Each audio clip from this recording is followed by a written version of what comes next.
রাত 12টায় ঢং ঢং করে বেজে উঠল একাধিক ঘণ্টা। কাটা হলো সুদৃশ্য কেক, আতশবাজির আলোয় ঝলমলে হয়ে উঠল অনুষ্ঠান প্রাঙ্গণ। এভাবেই শতবর্ষের জন্মদিন পালন হলো একটি ঘণ্টার। সোনাক্ষী, মশলা কোথায়?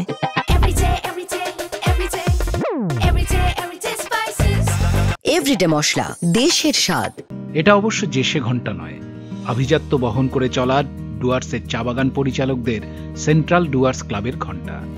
1925 সাল থেকে যা এক নাগারে আজও বেজেই চলেছে ওই ক্লাবে। তেলিপাড়া চা বাগানে অবস্থিত সেন্ট্রাল ডুয়ার্স ক্লাবের পক্ষ থেকে শনিবার রাতে ওই ঘণ্টার শতবর্ষের জন্মদিনের অনুষ্ঠান এক কথায় হয়ে ওঠে নস্টালজিক। ডুয়ার্সে বাগান পরিচালকদের বেশ কয়েকটি ক্লাব রয়েছে, তার মধ্যে সেন্ট্রাল ডুয়ার্স অন্যতম। ইংরেজ আমলে তৈরি ওই ক্লাবগুলিতে সপ্তাহান্তে বিভিন্ন বাগানের সাহেব মেমরা এসে একত্রিত হয়ে বিনোদনমূলক অনুষ্ঠানে মেতে উঠতেন। চলত খানাপিনা, রঙিন হয়ে উঠত নিশিরাতের নানা অনুষ্ঠান। বর্তমানে ব্রিটিশ কায়দা না থাকলেও ডুয়ার্সের নানা বাগানের পরিচালকরা সপরিবারে এখনও সেখানে জড়ো হন মাঝে মধ্যেই।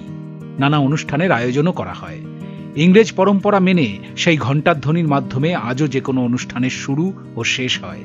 সেই ঘণ্টারই শতবর্ষের জন্মদিন পালন করে ইতিহাসের ধ্বনিকেই বাঁচিয়ে রাখতে এগিয়ে এলেন বর্তমান পরিচালকরা।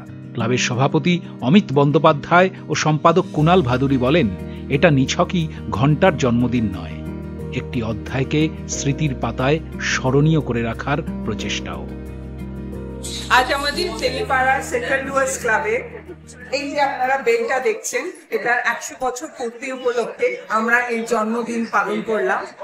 হঠাৎ করেই আমাদের নজরে আসে এবং সেটা সংবাদপত্রের মাধ্যমেই নজরে আসে যে আমাদের এই বেলটা 1925 সালের জন্ম। সেই জন্য আজকে 2025 সালে আমরা এই বেলটা জন্মদিন পালন করলাম।